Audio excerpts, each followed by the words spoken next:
And we welcome you into the Handycast for Wednesday, September the 4th. Thank you for being with us today. I'm Charles Hanagriff, along with former Tiger Richard Dickson. And we're a couple of days late going to Vegas, getting back from Vegas, flight time and all that stuff. We'll be doing these on Monday throughout the course of the season, as we have last couple of years. But, Rich, we disappointed in the opening game of the season.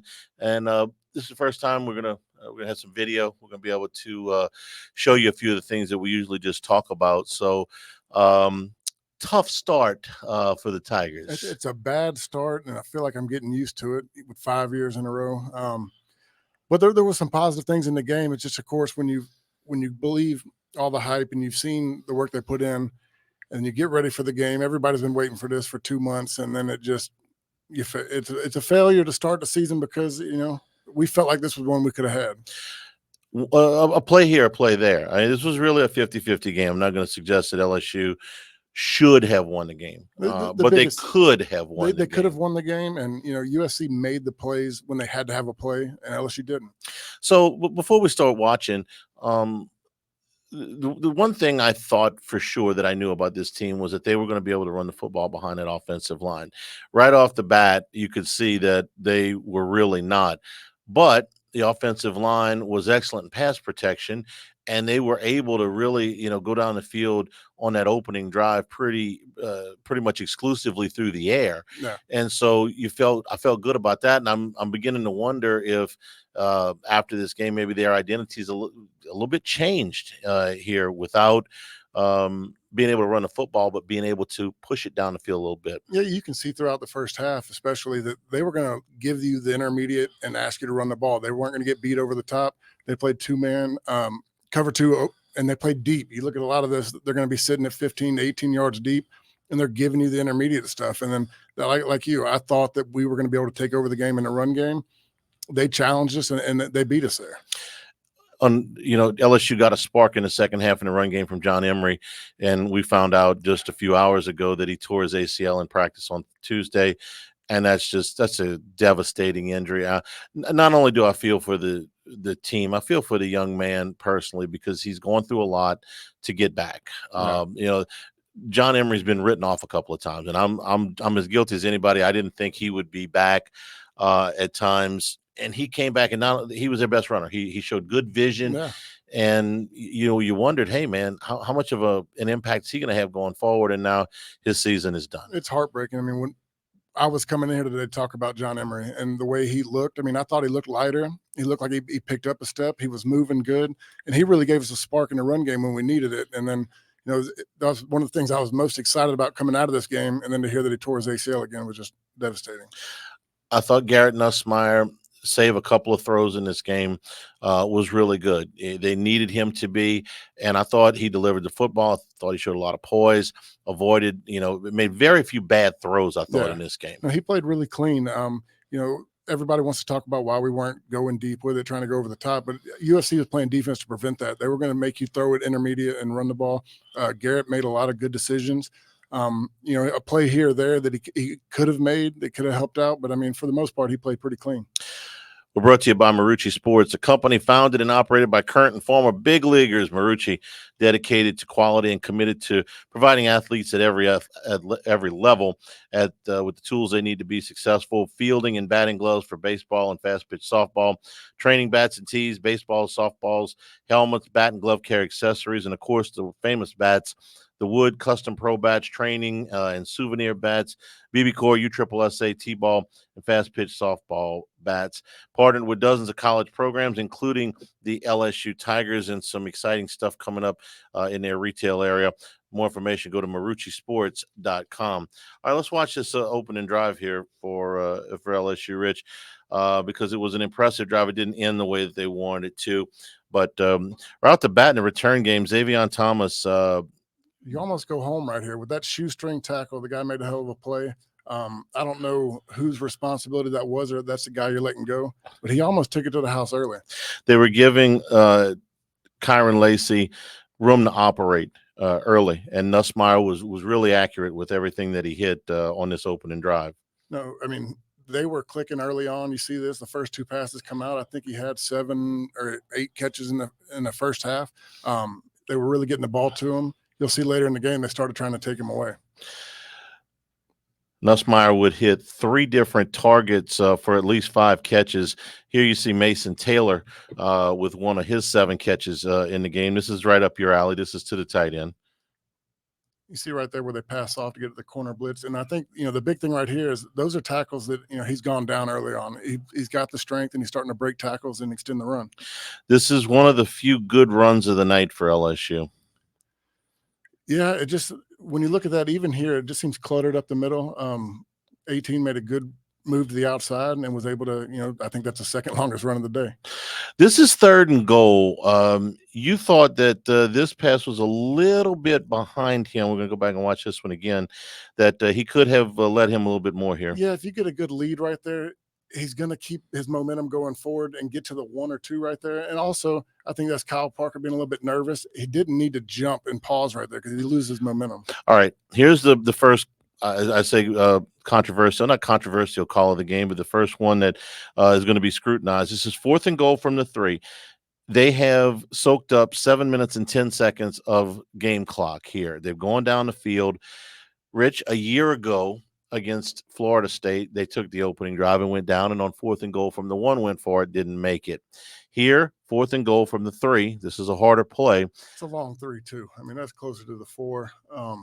But man, it's something that it's a fix that has to be made because we've seen, 3 years of this. This is where we've been struggling. When you get down, 4th and short, we just don't have the guys to punch it in. First of all, the decision to go or to kick the field goal. Where are you on that? I'm good with it. I mean, you're getting momentum. You drove right down the field. It's an explanation mark on the drive. It gets everything going well. And right here, you're having confidence in your defense. We're either going to go for it or we're going to get good field position on the next drive. But, and let me just, I didn't have a huge problem with him going forward. I hate being result oriented, but you've been waiting for this drive all summer. Yeah. Okay. You executed, you went down. First of all, to take the ball and not defer tells me that he wants to put his best unit on the field first. He didn't want USC to go out there, get a good drive against the defense, and all of a sudden, by the time your offense gets on the field, you're behind. We can debate that. I don't have a problem with it in this. I'm mostly a defer guy, Yeah. Almost exclusively. Here, at least I understand what he's trying to do. He's trying to get his team off to a good start and get them off to a lead. Yeah, everybody, is waiting to see what this offense look like. He's been confident about it all summer. He's felt good about who he's going to the game with. And he's just, he wants to take the ball, drive it down the field, and show everybody, what they got. But if you're going to take the ball and with the intent of let's go down and take the lead, then don't you have to make sure you take the lead and take the 3 points here? I didn't realize how long of it was. A fourth. This is really 4th and 4. You're almost at the 4-yard line. Play call right here. I don't know. Let's watch it here. Obviously, they failed to account for that, which was a blitz really right up the middle. Yeah, I think that's on the young center. I mean, you get a double team on the tackle and you leave the A gap free. Let's watch it again here. And he does. He comes. You're right. Yeah, he comes right by. That's one where he's got to know where his eyes are. In these situations, you protect the interior gap, and you got to place a hand, keep your eyes open. And I think it's just a young mistake. LSU got him out after about 5 plays on the next drive. So we're about to watch the USC drive that puts them on the lead. But let's talk a little bit about the defense first. I thought watching in camp that they would be a little bit better up front, a little bit better pass rush. They were even better than I thought. Yeah. They did a really good job of neutralizing USC's run. They made them one-dimensional. It was better than a 5-to-1 yardage differential between the pass and the run. So I thought they did a good job there. But I did think – and for 52 minutes, they held their own. I mean, if you hold Lincoln Riley's team to 13 points in 52 minutes, you're doing all right. In the last 2 drives, it kind of became more of what we saw last year. Yeah, I think I like the way the guys played. They were flying around. Guys were out there making plays, hustling, chasing things down. For me, the biggest thing is, you'll see as we get to it, the 2 drives that kill me are the 2 2-minute situations. USC was able to go straight down the field and get in scoring position. Before we look at this, we'll tell you about Bayou Apparel, helping local businesses communicate their message since 2009. As one of only a few local LSU official licensees, Bayou Apparel offers the highest quality products to showcase your brand. Whether you've got an established brand or a new one, Bayou Apparel design experts can help you create eye-catching designs and logos that fit your company's message. They do event T-shirts and promotional items for your business. Call 225-928-9090 or go to the website at bayouapparel.com. Was impressed with Miller Moss in this game too, Rich. That's a hell of a throw and catch right there. I mean, it was well covered. He hit a back shoulder on a tall tight end. A lot of the plays, I mean, I felt like we had guys in position. They just made big plays. Moss, like Nussmeier, has spent 3 years waiting for this opportunity. I thought this was a good design here to combat the Riley play right there. I mean, he just got all momentum going one way. Guys were chasing it down and hit him on the backside. This is into the second quarter now, so LSU had been pursuing really well, and I thought that was a nice play. Here he buys some time, and this is about as good a catch as you'll see with the one hand there. Rich, that's the kind of catch you dream about making, right? Yeah, I mean, that's something that when you go back and look at it, we played good defense right there, and the guy just made a better play. Well, I can live with that, okay? If that guy's not going to make that catch very often, okay? You have to – sometimes you got to tip your cap on the other side. And he goes up, and he makes a one-handed catch here. I mean, and the ball – Burns tips it right here. He almost knocks it out, and the concentration to stay with it was just unreal. And Weeks misses getting the arm in there by just inches. So, hey, listen, sometimes the other guy – now, later in the game, I thought there was some coverage, breakdowns or just some mismatches in the secondary. This wasn't one of them, though. Hey, like those gloves. Did they have gloves like that when you're playing? I feel like they're getting better and better. The Stickum gloves. That was just concentration. Yeah. When you go back and see that Major Burns gets his hand in there, tips it away for just a split second, and he stays with it. They powered it in there from the 2-yard line. And this is – I wrote this down, Rich. You're 4 minutes now into the second quarter. At the end of the first quarter, you had a better than 3-to-1 time of possession advantage. You had – about a 3-to-1 yardage advantage. You had 7 first downs to their 1 in the first quarter. And here you find yourself 4 minutes and change into the second quarter, and you're behind. Yeah. So I always get nervous with games like that. When you go out and you control the first, 20 minutes of the game, it's a full third of the football game, and yet you're behind on the scoreboard, man. That's tough. When you get to the 4-yard line, you got to punch it in, and it always comes back to bite you. I mean, and then we talked about, do you go for it or not? I'm okay with going for it there because I know what it means to the team and the type of momentum you can get from, executing. But then when you go back and look at it, you're winning on the yardage stick. You got more first downs, but you're behind in the game. We're brought to you by Dana Brown, the law office of O.C. Brown. Known him for a long time. His team of attorneys can help you with all your legal needs. It's your law firm for a lifetime. If you've been in a car accident, if you made a mistake and broke the law office of O.C. Brown should be your first and only call. Call them at 225-343-1111. On the web, it's OCBrown, OSSIEBrown.com. Dana and his team have been invaluable to us over the years, and they can help you out, too. The initial consultation, always free, 343-1111 or OCBrown.com. We're going to take a look at the opening drive here, or the touchdown tying drive here. Taylor had 7 catches in this game. There was one that he dropped that we went back and see it was tipped. So it's not – it hits him in the hands, but it's not the easiest ball to track. No, I mean, when you're watching the rotation of that ball, trying to get your hands on it, and even the slightest tip just changes your mindset. I thought the way they got the ball out of Xavier Thomas, he's a guy that, I hope to see get the ball more. He just seems explosive with the ball in his hands. He can make he can make you miss, and I think the front line speed is there. There's a first down throw, and now you're into the red zone. And this is where they've had problems, so they go looking for Kyron Lacey. And he makes a hell of a play. I mean, you'll watch it here if they show the replay. His concentration, he starts to lose the ball right before he gets his feet down, regrips his hands, and makes the play. All right, we'll see it again here from the end zone. So when you get him going in motion, you get that safety covering Kyron one-on-one, and he's going to make a play on a safety every time. So You see the concentration there, pins the ball up against his helmet, gets a foot down, and secures it. All of that is fantastic.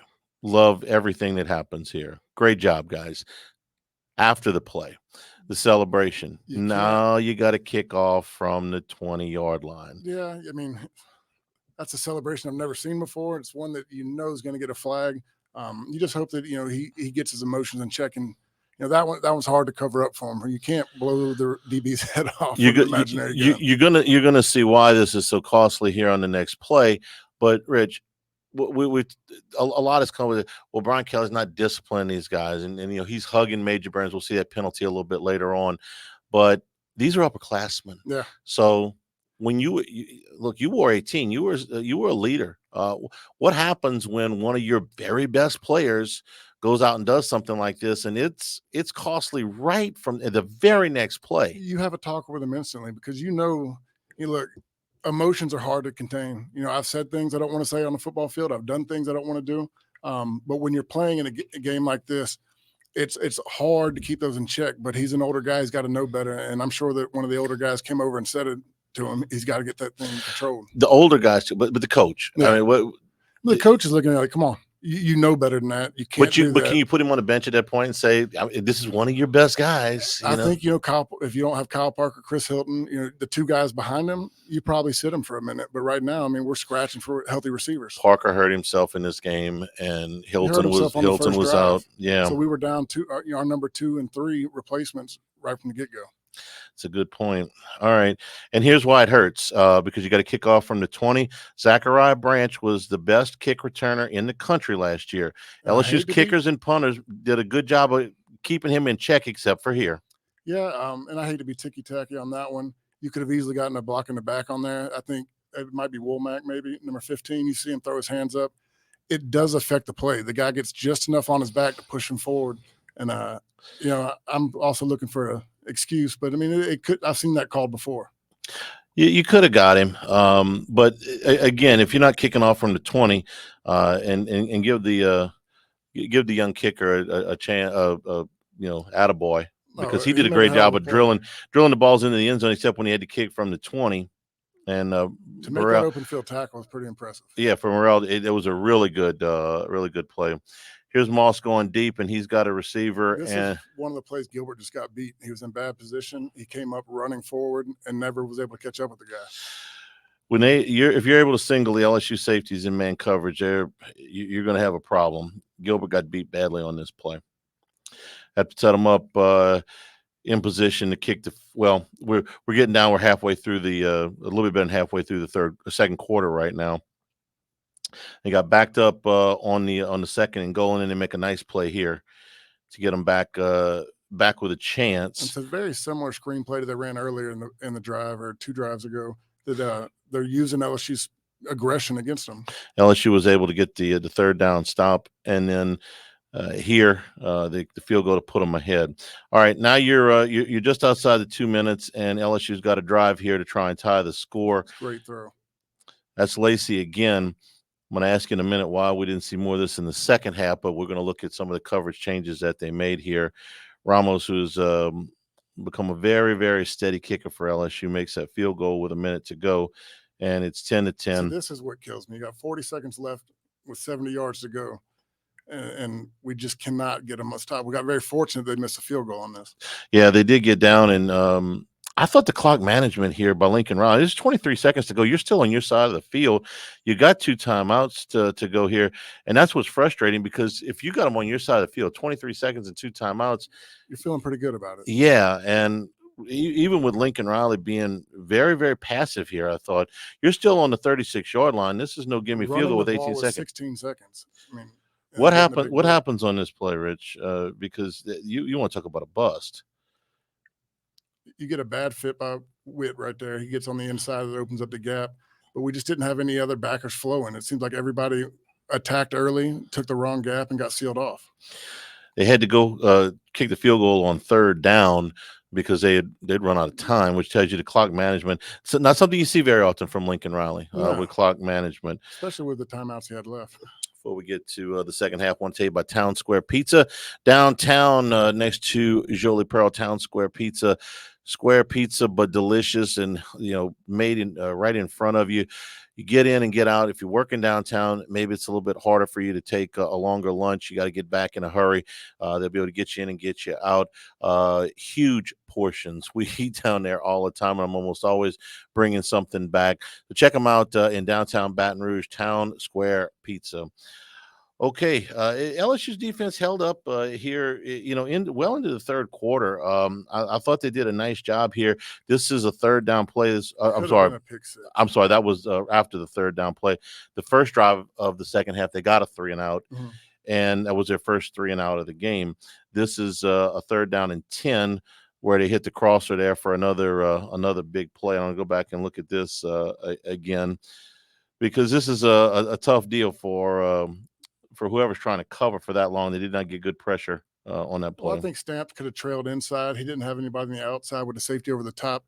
But we do have three guys covering one in that play, and that's where I think there was some miscommunication. I think let's go back and look at this again, and you tell me what you see here. He's got three dropping to the back right, and they never get their eyes back on the crosser. All right, so the guy they were trailing runs a dig. Both their eyes are here, and nobody stayed with him. And I don't know what the coverage was. You had a safety over the top. Stamps could have probably trailed with him, but he might be responsibility for the crosser.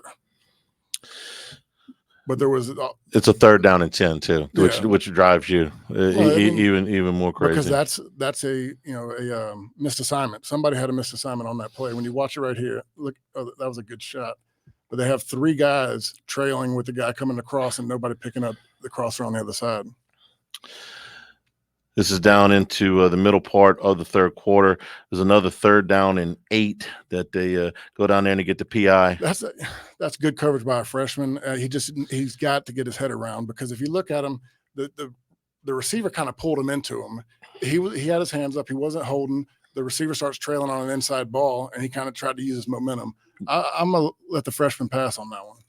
They didn't because he's got his hands on him, Rich. You're going to get that call every time. I'm looking at this because he's going to fight into him. Yeah, he'll. Okay, that's an old receiver trick, right? You're going to fight into him, because once you know you can't get to the ball, make the contact look worse. The guy wasn't trying to. You say he got his hands were around him, not grabbing, but the receiver made a smart move. He played into the DB, and he's going to get the call. If you turn your head around, if he turns his head around and he's doing this the whole time, maybe he's got a chance. They're going to look at him. They're going to get his hands, but when his face is buried into his chest, it's hard to get the call. No, that's a first game of his college career. I think Woodland played awesome. Yeah, I mean, I'm not going to get on him too much. This is a heck of a spot for him to be put in. You go back and watch this game, Stamps and Woodland give you a bright future at corner. And they did talk today on the teleconference. Zy Alexander is working his way back. Okay. May see a little bit more of him this week, and then hopefully by the time they get into the teeth of this schedule, so if you can do that and you put Sage Ryan back at safety, and maybe they're going to do that, maybe they're keeping corner, I don't know. I think you get better at two positions. I thought the safety play was a little bit rough at times in coverage. When you start seeing the missed coverages, I thought a lot of it was the pass off between linebacker and safety. There was some miscommunication or unsure of who was supposed to carry. This is a sack by Savion Jones. And that's a coverage sack. If you go back and watch the wide view of this, there was nobody open. And that's here it is. But Jones also does good bend right there, gets underneath him. That's something he didn't do a year ago. He didn't fight like that a year ago. Usually once someone got his hands on him, he was kind of done. But you can see that he's bending and with better technique getting around the edge. There's 7 minutes to go in the third quarter, and you've held them to 13 points. You're not going to score again until the fourth. This is another nice throw to Taylor. It was a great catch. Kept his momentum going forward and gets the first down. And here's Emory. Unfortunately, we're not going to see any more of this year, but this was the biggest run of the night by far. If they go to the wide view of this, you just see this was probably the best block play here. It's so clean. Everybody gets around, and that gap's just there. Why weren't they able to do more of that? I think this right here is what really got them going, and they've been playing too high the whole game. They got a little bit nervous here and started playing one high and put more in the box. Emory would spark this drive, which is the one that puts LSU ahead for the first time in the game. Gets them down inside the red zone, and here I want you to mark this play down, Rich. We're going to look at it more than once. This is Aaron Anderson. First of all, for Anderson, I thought he looked healthy. Yeah. Remember last year we talked about that. They told us he was fast. He doesn't look fast. No, He looks fast now. he looked like he's on a second gear compared to where he was last year. So it leads me to believe that last year he was hurt. Yeah. But not injured enough to stay out of games necessarily, but hurt. Was he coming back from an ACL last year? Was it I'm trying to remember. But he looks completely healthy. He looked like he had another gear.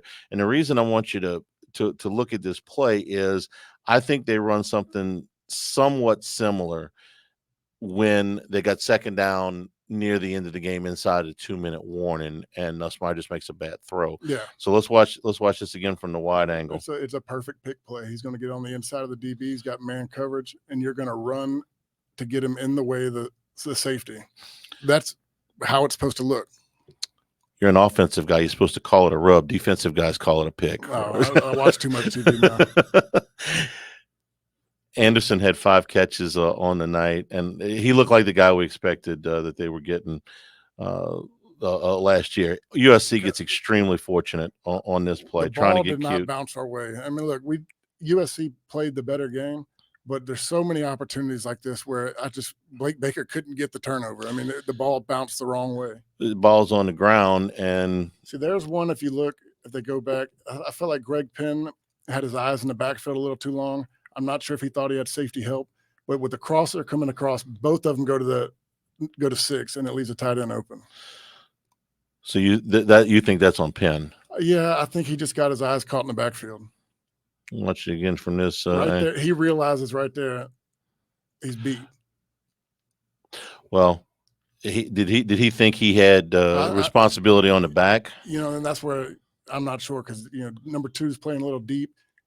It looks like he thought he had safety over the top, but it was further back than he needed. All right, now look, this I think this is a good throw, man. I can't fault the coverage too much here. He's right catch, there. Great throw. I mean, when you go back and watch the wide view, Weeks' hands all in his throwing pattern, and Stamps is right there. I mean, it's a fingertip catch. Well, he's a little bit further behind him when you see it from the rear view. But still, you got to put the ball right there. Yeah, I mean, it's a great throw and great catch. Nice play there. Now we're inside of 10 minutes. There's another big play. If he gets his fingertips on it, you want to see him make that play. It is a D lineman, but man, you got to get one of these to bounce your way. That's Deshaun Womack, 15, a guy we've talked an awful lot about. Rich, I think that Gordy made in the post game the comment that he looks somewhat like B.J. Ojulari did as a freshman. Maybe he's not ready to play every down at this point in his career. But, man, as a pass rush specialist, I like a lot of what I see. I want in every 3rd and long situation because he just brings another gear of speed to that D-line that we're missing. 25 years of experience, Lake Urgent Care is dedicated to providing quality care close to home. They treat minor illnesses and injuries for ages 3 months and up at 17 convenient locations, including Baton Rouge, Hammond, Livingston, and Ascension Parish. Plus, they offer occupational health and weight loss solutions and a seamless extension of Our Lady of the Lake. Patients can access care from anywhere with the My Chart patient portal. Our urgent care centers are open 7 days a week. Simply walk in, check in online, or schedule a virtual care visit at lakeurgentcare.com. So LSU's got the lead, but now USC's got the ball back, and they're back in LSU territory. That's another yeah. And I liked a lot of what I saw out of him. The defensive front was really not bad. Gio Pai, as you just saw there in the shot, I thought was very active also in this game. He got a lot of good push. I'm not sure what happens later in the game. I want Weeks on the field. When you get into those last couple drives, you didn't see him on the field as much, and I feel like there's another play that he almost made. He's so explosive. This is another almost play. If you get your hands on this, if he's able to hold this, rather, it's Jones with the deflection, and Weeks almost gets there and just can't quite make. It's a good play catch. by the lineman, knocks his hands down. The other thing that happened, we'll see in a second. There's Jones. I love Jones's game. Now you see LSU's playing 2nd and 15 from their own 16-yard line. I believe it was a false start prior to the play we're going to watch. But after the deflection, Major Burns takes his helmet off. This is another unsportsmanlike play that cost LSU 15 yards. Explain to me, like I'm 4 years old, the difference between starting to drive at 36-yard line and starting to drive at 21-yard line with 8 minutes to go in a game that you got the lead. It's a huge difference. And that's one, it's another disappointing one. Major Burns knows better than that. I mean, that was a rule they put in since Emmitt Smith. I mean, Emmitt Smith would take his helmet off after every freaking touchdown. And I just don't, it's an unexcusable play because everybody knows better than that. I mean, you know it's going to be a flag, and when you're trying to get momentum going, you got to get some points on the board. You're hurting yourself. You get that penalty, you lose 15 yards. Will Campbell jumps offside. Now you're back 20. You lost 20 yards before you snapped the ball. Now this is a good play coming up for Kamarian Pimpton, a kid I think has got a tremendous amount of potential here, and he picks up 14 on 2nd down and 15. This is a good play, but it's about to come up with a bad play right behind it. So we like Pimpton. This is a perfect example. These two plays, this sequence, why we like Pimpton as a receiver and Trey'Dez Green as well, but as a blocker. And when they're in 12 personnel, one of those kids is going to be on the field, and they're just not very good blockers at this point in their careers. And this is a play that you typically put a weak blocker in because you just got to seal him off, cut him off for a second, but he takes such a bad first step. And I don't know if he's losing track of the ball, but he has to get in there and slow the guy up. You'll see when you hit play. I mean, this is the reason the play is a failure. The guy gets inside, he misses completely, and he blows him up. This is 3rd down and 1. What I also don't like about that, and this was a Denbrock deal. I don't know why in our short yardage packages we bring our receivers in. You would think that you'd want to keep them out wide, clear the box up a little bit. All right, well, show me, and I'll pause it here for you. So right here, you have Kyron Lacey playing the tight end. He's lined up next to Will Campbell. Is going to bring the cornerback in. It doesn't affect this play because the block is so bad on the backside, but I don't like bringing the tight end. He's not going to block. You're not going to run behind Kyron. I think just get him out wide. I don't like when you bring the receivers in short yardage situations because it crowds the box. The end comes right across Pimpton's nose. Yeah, Pimpton just takes a bad first step. I mean, he doesn't. In that situation, your backside cutoff. You got to almost be leaning. So this is one where the offensive line is going to get blamed for this. Yeah, but it's really not.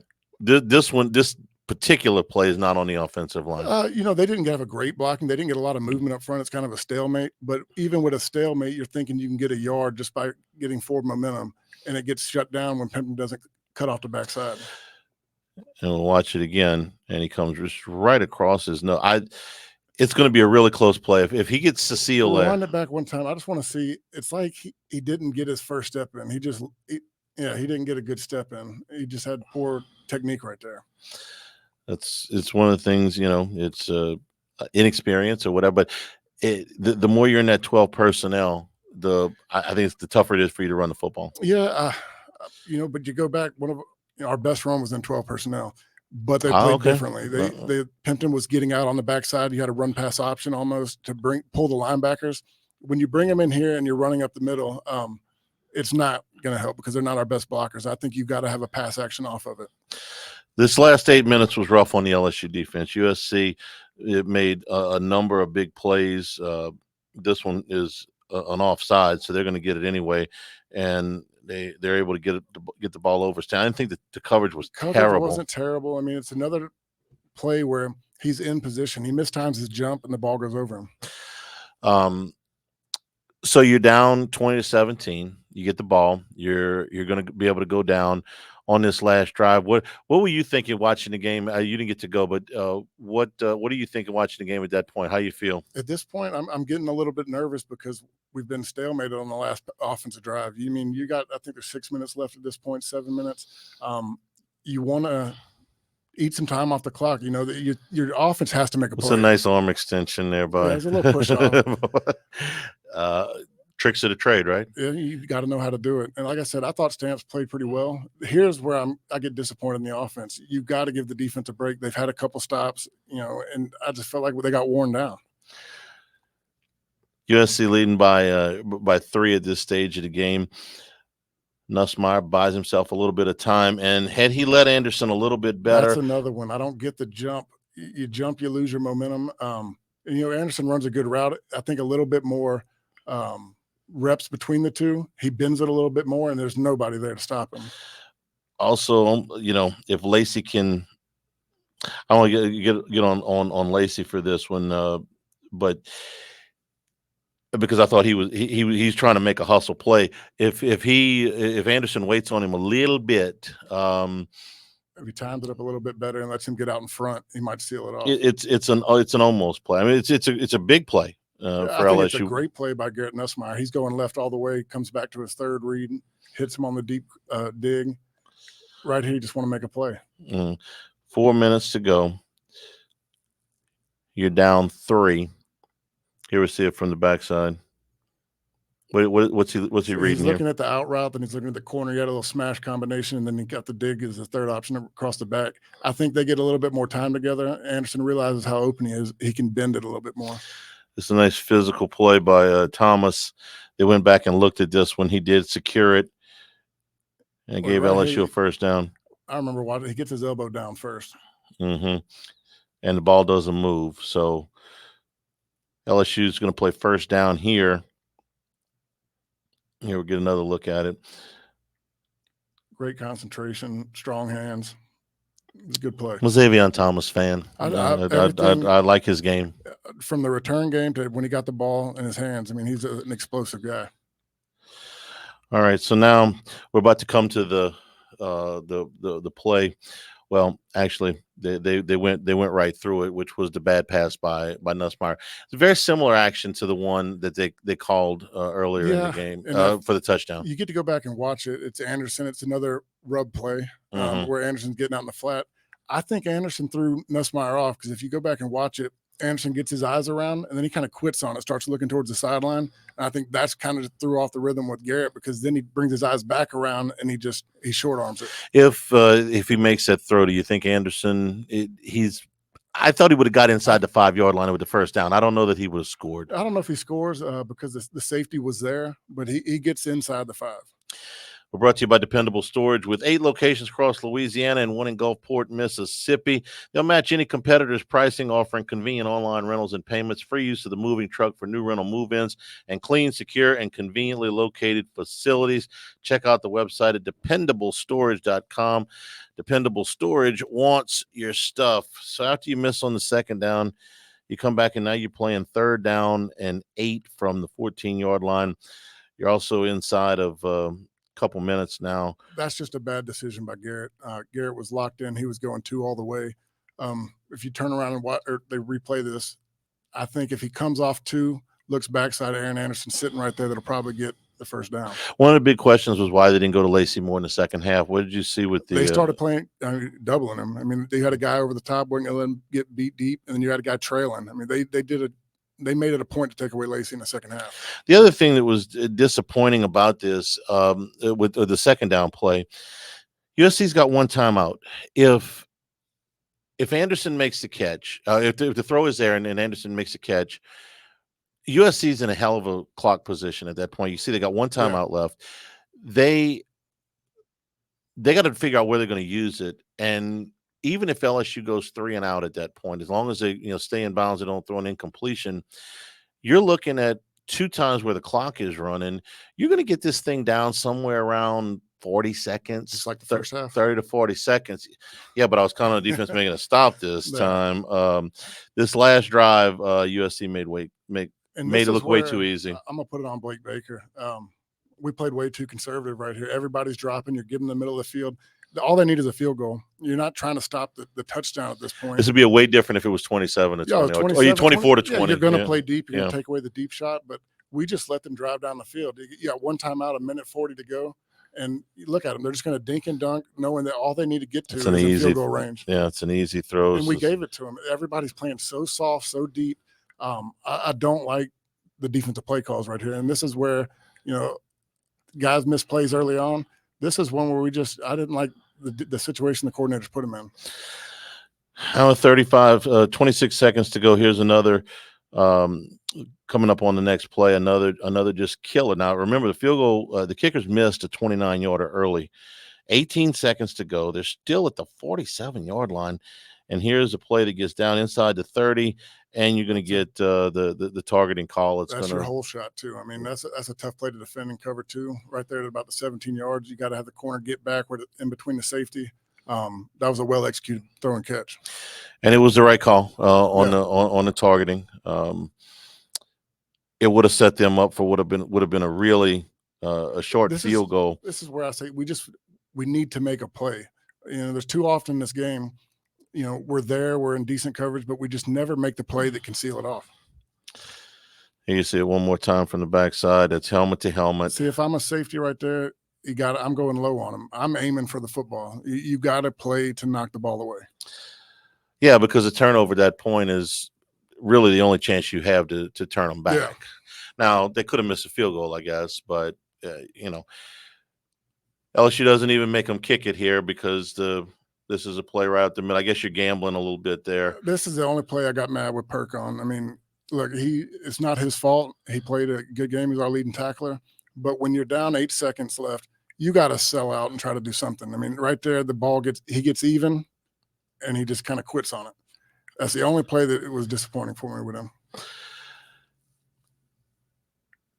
You might see it better from this side. John, yeah. He just stops. What do you think of Perkins overall in the game? I thought he played good. I mean, but I didn't see – he had a couple opportunities where he came off the edge and disrupted the throw. There's the interception in the game. The big play. The stat sheet will show that he led the team in tackles. 7 assists, 1 solo. Yeah. I thought he disrupted the pass game a little bit coming off the edge. He never got home. But, I mean, he's a guy that, he's playing good, but we need him to be elite. I mean, he needs to be the elite guy. There was some routine plays that he made. I guess we're waiting. Are we expecting too much? We're expecting the big plays. There was the one at the mesh point near in the first half, but at times you just, I don't know. You've turned him from a big time playmaker into just another guy. Yeah, I mean, because you're right. Maybe from his freshman season, we expect a lot out of him. He made the explosive plays, the game changing plays that really changed some games for us, and now you're just seeing make the average play. Okay, you waited a long time for this game. You lose it. You've got a game coming up this weekend that you're going to win. A South Carolina team that barely beat Old Dominion, was losing Old Dominion with 7 minutes to go. A UCLA team that barely beat Hawaii.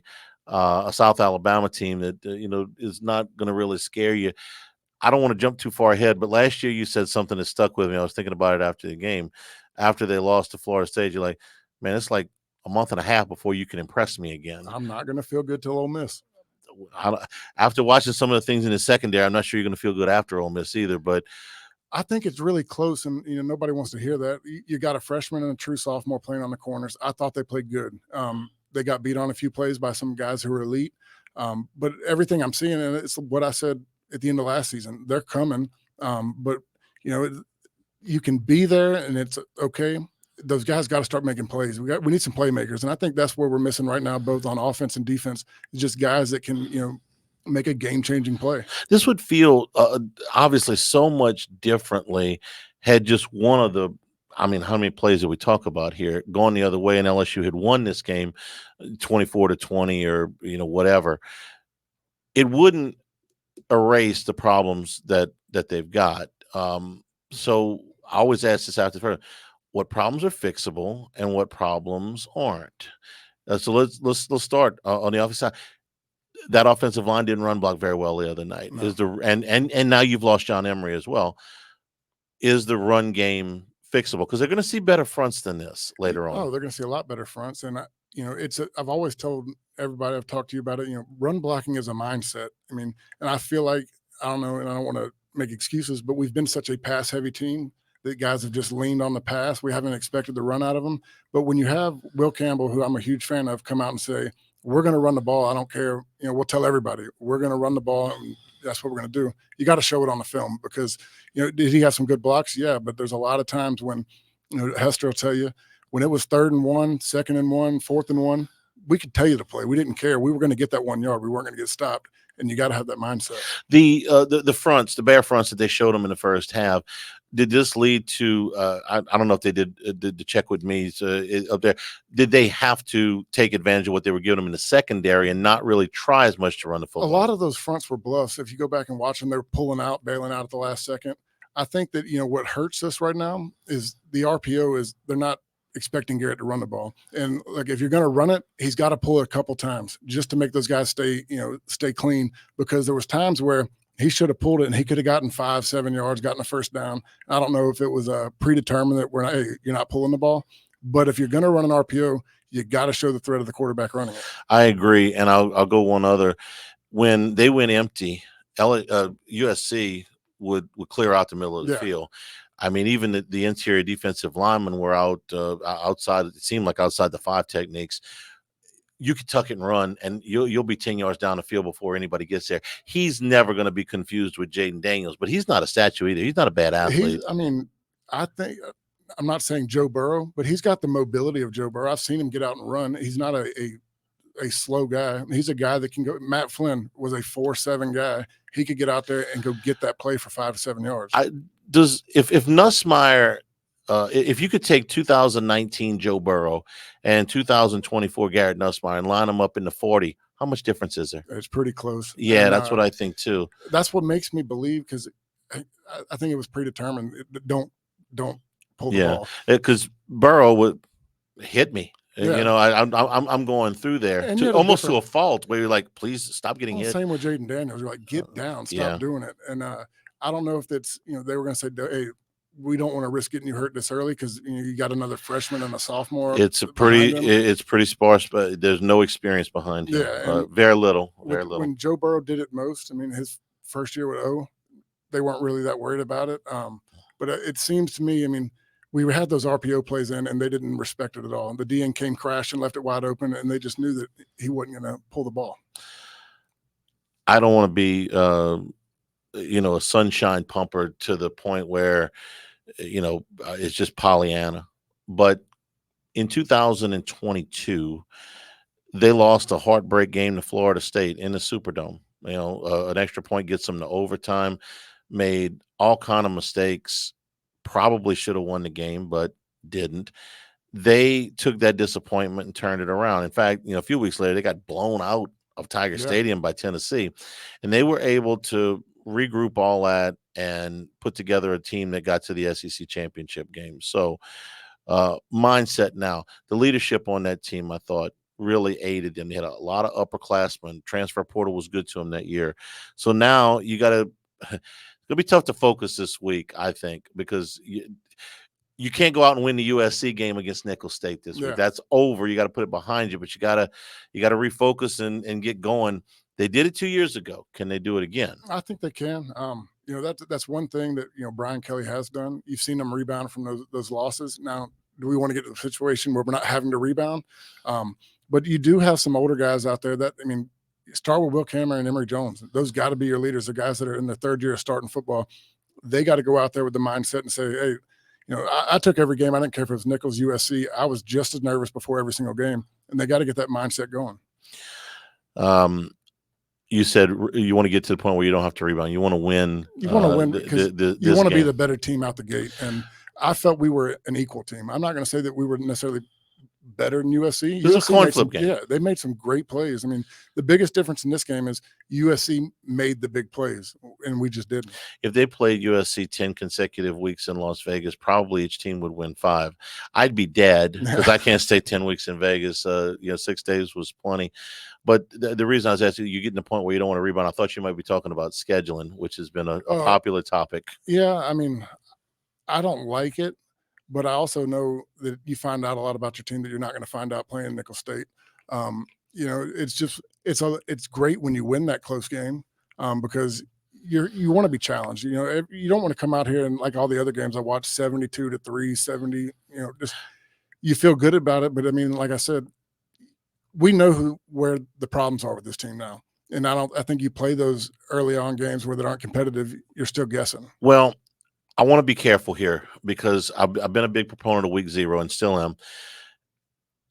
I don't want them to stop scheduling the USCs and Clemson's, and But if you're Florida going to do States it, of the play a world. week 0. Yeah, I don't want to play. I don't want to play my best non-conference opponent in week 1. And sometimes there's no way around that. I get it. You can't just magically pick your own schedule every time. So I don't want to. I don't want to complain myself into a bunch of Furmans on the schedule the rest of the way. But I do think you got to when you lose 5 in a row like this, when your season takes a gut punch before Labor Day, you got to start to think maybe what I and this is not something that's happened once. Okay, this happened in 2002 with Virginia Tech. This happened 5 straight times in losing openers here. This has happened where other teams have scheduled a team out in front of you. The UCLA team had played I feel an really opener. different about this one than the previous 3. We were going into playing an elite team, Florida State, or an elite team, Power 5 team, UCLA, who had all played games prior. Yeah. To me, that's an unfair advantage because you work out those kinks. You see where your problems are. This one, it was both our first game, and I'm okay with it. If you're going to play them, make it sure it's both their first game. Don't give one of them the Which I advantage. think Clemson probably would if you tried to go schedule a week 0 game, because the next 2 years, LSU goes to Clemson next year. Clemson comes to Baton Rouge the following year. It probably needs to be the first game. I'm just wondering if in the future, if you're going to schedule these games, you schedule them in week 2, you schedule them in week 3. Maybe you don't learn anything, but 10 penalties for 99 yards gets you beat against USC. It doesn't get you beat against Nichols. No, I mean, but those are some of the penalties with the 2 big ones, Burns and Lacey. You can't have that. I mean, that's Well, Gilbert too. I mean, it's going to be without the targeting. And look, I understand he's trying to make a play. It's late in the game, but that essentially clinched it. If USC goes out there to try a field goal that's longer than 40 yards, I feel okay. I feel you got a shot but here. I also get where Gilbert's coming out. He's selling out at that point. Yeah. He's trying to. I don't want to beat him up too much for that play. On that play, I mean, the guy had the ball in his hands. His only hope is to deplete him and knock it out.